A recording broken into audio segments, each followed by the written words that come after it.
लीजिए सुनिए गुलजार का लिखा हुआ नाटक मिर्ज़ा गालिब भाग 8 दृश्य 1। महरौली की सराय के पास की अमराई 2 घोड़े बंधे थे। कुछ कुर्सियां लगी थीं। मिर्ज़ा गालिब और शम्स चहलकदमी कर रहे थे। शम्स की बाह में पट्टियां बंधी थीं। गालिब पेंशन के सिलसिले में परेशान थे। लेकिन इस बात को भी एक बरस हुआ। शम्स, तुमने कहा था कि वो फिरंगी, क्या नाम था उसका, विलियम फ्रेजर, वो तुम्हारी मदद करेगा। उसे तो अल्लाह कसम उसका खून कर दूंगा मैं। मिर्जा ने शम्स की तरफ देखा। अव्वल तो हर बात पे कसम मत खाया करो अल्लाह की, और खाओ तो किसी भले काम के लिए खाया करो। शम्स के पास कोई तसल्ली बख्श जवाब न था। और उसका क्या हुआ हाजी का? मेरे पैसे तो नहीं पहुंचे यूसुफ के पास? वो तो मेरा भी रुपया खा गया, पिछले 8 माह से गायब है। तो फिर उस दरख्वास्त का क्या हुआ जिस पर मुझसे दस्तखत कराए थे तुमने? फ्रेजर का कहना है कि वो दरख्वास्त कलकत्ता भिजवा दी है। जनरल मैं काफ़ी फैसला करेंगे। और शम्स बोलते बोलते खामोश हो गया। और क्या कुछ कहना चाहते थे तुम? लगता है कलकत्ता गए बगैर बात नहीं बनेगी। कलकत्ता जाने का इरादा कर रहे हो तुम? नहीं, मुझ में इतनी सकत नहीं। आरिफ के दोनों बालिग बच्चों का भार भी मुझ पर है। तुम्हारे भांजे हैं। तुम पर यूसुफ मिर्जा का बोझ न होता तो तुमसे कहता ये भार भी तुम ही उठा दे लो। मिर्जा ने कोई जवाब नहीं दिया। शम्स ने फिर पूछा, बाजी कैसी है? उमराव अच्छी हैं, फिर उम्मीद से हैं। अल्लाह ने औलाद तो बख्शी मगर उन्हें ज़िंदगी न बख्शी।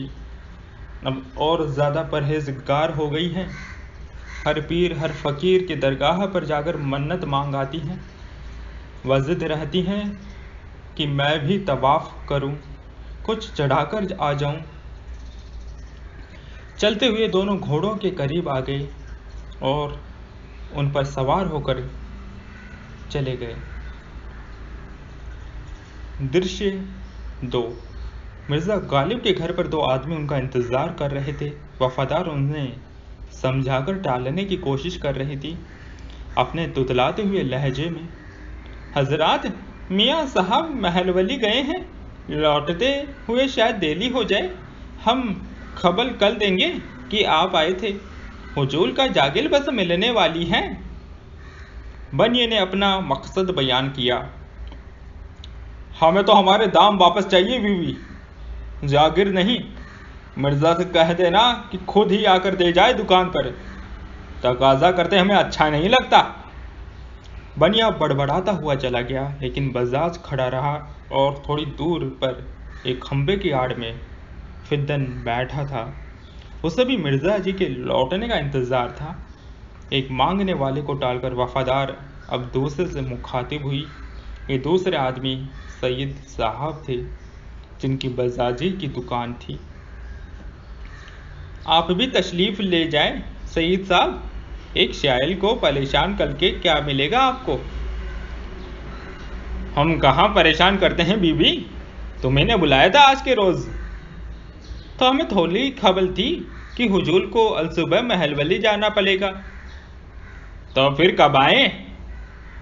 हुजूर से बात करके खबर कर देंगे आपको। खुदा हाफिज। वफादार पिंड छुड़ाकर अंदर चली गई।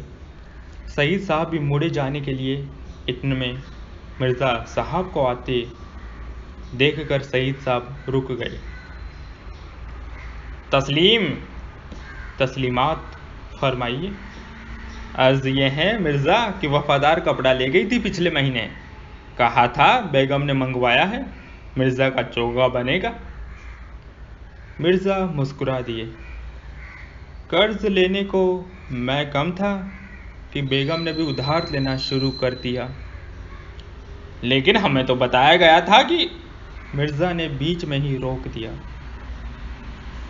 सईद साहब अच्छी भली पेंशन आती थी, रुक गई।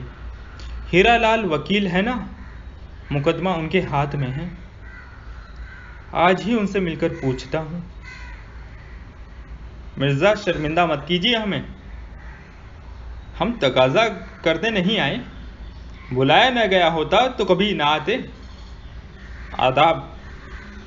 सईद साहब बिल्कुल भी न रुके, बात खत्म करके चले गए। मिर्जा ने बड़ी शर्म महसूस की। दो बोल गए होते तो बुरा न लगता, बिना बोले चले गए। ये वार झेलना मिर्जा के लिए मुश्किल था। मिर्जा सईद साहब को जाते हुए देखते रहे और एक शेर कहा। कर्ज की पीते थे मैं, लेकिन समझते थे कि हाँ, रंग लाएगी हमारी काफा मस्ती एक दिन। मिर्जा अंदर जाने ही लगे थे कि फिर एक आदाब सुनाई दिया। मिर्जा बुदबुदाए, अब कौन आदाब करने आ गया? वे मुड़े, देखा फिद्दन मियाँ है। फिद्दन खंभे की ओर से नमदार हुए थे। मिर्जा साहब, आदाब। मिर्जा ने पेशानी छूकर आदाब का जवाब दिया। फिद्दन ने एक रुक्का पकड़ा दिया। मिर्जा ने रुक्का खोला। शेर उन्हीं का था, लेकिन आवाज नवाब जान की थी। ये भी एक तकाजा ही था। तुम जानो तुमको गैर से जो रस्मो राह हो, मुझको भी पूछते रहो तो क्या गुनाह हो। मिर्जा ने रुक्के को जेब में रखा और फिद्दन मियाँ को जवाब दिया। वफा कैसी कहाँ का इश्क, जब सुर फोड़ना ठहरा, तो फिर संग दिल तेरा ही संगे आस्था क्यों हो। जवाब लेकर मिर्जा गालिब अंदर चले गए। जवाब का बोझ अब फिद्दन मियाँ के कंधे पर। वो शेर याद करता हुआ लौट गया। वफा कैसी कहाँ का इश्क, जब सर फोड़ना ठहरा। वफा कैसी कहाँ का इश्क, जब वफा कैसी कहाँ का इश्क, वफा कैसी। शेर को भूल न जाए इसलिए फिद्दन तेज कदम बढ़ाता हुआ कोठे की जानिब रवाना हो गया। दृश्य 3। नवाब जान का कोठा। तेज तेज सीढ़ियां चढ़ गया फिद्दन मियाँ और शेर का वजन उतार दिया नवाब जान पर। तो फिर ये संग दिल तेरा ही संगे आस्था क्यों हो। सवाल का जवाब बहुत भारी जान पड़ा नवाब जान को। उसकी आंखें पुरनुम हो गईं। इतने में एक चूड़ी के टूटने चटकने की आवाज आई। चूड़ी फरोश रुकमनी नवाब जान को चूड़ियां पहना रही थी। रुकमनी का कोठे पर आना जाना था। नवाब जान और मलका पुराने ग्राहक थे। एक और चूड़ी चटकी। आज कितनी चूड़ियां तोड़ोगी? क्या इतना सख्त हो गया मेरा हाथ? रुकमनी खानदानी चूड़ियों वाली थी, ग्राहक को क्यों दोष देती? उसने अपने ही माल में खोट निकाली। ना बीवी, मेरी चूड़ियां ही मुई खस्ता जान हुई जाती है। इनमें वो दम कहाँ जिन बाहों की जीनत बने। फिद्दन मियाँ बीच में कूद पड़े। बातें खूब बना लेती हो रुकमनी ताई। हैं, तुम्हारी ताई क्यों होने लगी फिद्दन मियाँ? नवाब जान को फिद्दन की जबान दराजी अच्छी नहीं लगी। उसने फिद्दन को डांट दिया। तू जाओ फिद्दन, थोड़ी देर में आना। जब भी रुकमनी आती है तुम आसपास मंडराने लगते हो। फिद्दन मियाँ सीढ़ियों की तरफ बढ़े तो नवाब जान ने टोका। कहीं चंडू खाने में तकिया मत कर ले जाके, फिर 2 दिन बाद नजर आओगे। फिद्दन फिर सीढ़ियां उतर गई। रुकमनी चूड़ियां पहनाती रही। नवाब जान ने शेर गुनगुनाया।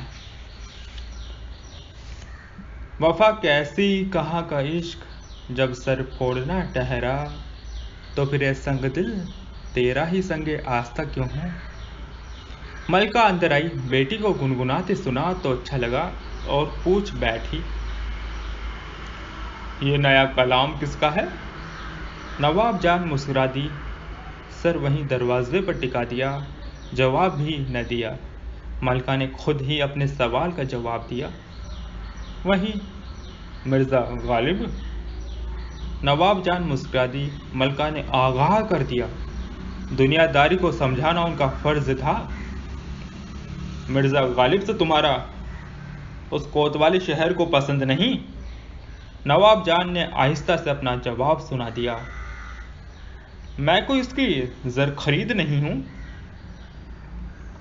जर खरीद तो कोई नहीं उसका बेटी, लेकिन शहर में उसी का तोता बोलता है। अब नवाब जान को गुस्सा आ गया।